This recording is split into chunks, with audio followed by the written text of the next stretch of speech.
I went to the school this morning and saw what the dumpster looks like. It is disturbing and troubling.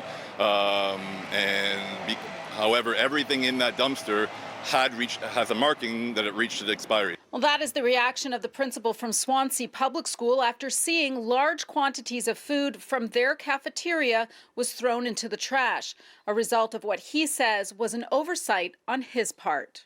I think it's important as a school leader that whether it's a student-sized mistake or an adult-sized mistake, you take responsibility, you're accountable, you're honest about it, and you make amends where you can. We were notified of the issue by a viewer that wishes to remain anonymous. He says the sight of the food waste angered him, and he could not understand why this food was not donated.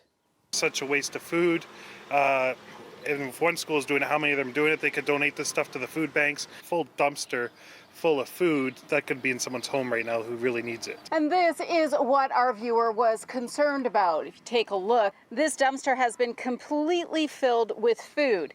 Inside these boxes are cookies individually wrapped. Over here, this is a box of cheese strings. You can see some yogurt in tubes here.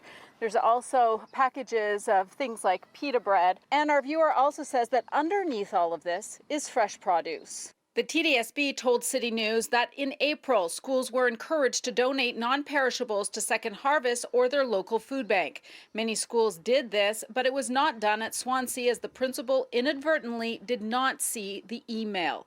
When I've gone back through my emails, I've realized that I missed an email in April, at the beginning of April, where I could have had that food donated to Second Harvest Food Rescue. Today, the principal says he made a personal donation of $500 to Second Harvest to cover the value of the lost food. There is still food in the storage that hasn't arrived to its expiry yet, and obviously we'll be making every effort to make sure that that gets donated to Second Harvest, as we should have done with the first the food that's in the dumpster now.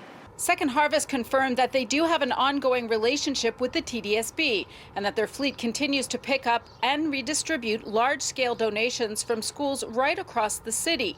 They do say, though, that it is always unfortunate to see good food going into landfill and that even some food that is past their best before date can be donated.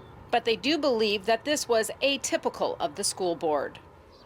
The board says they're satisfied with the principal's response to this matter, and they're hoping that the community will understand that it was an oversight.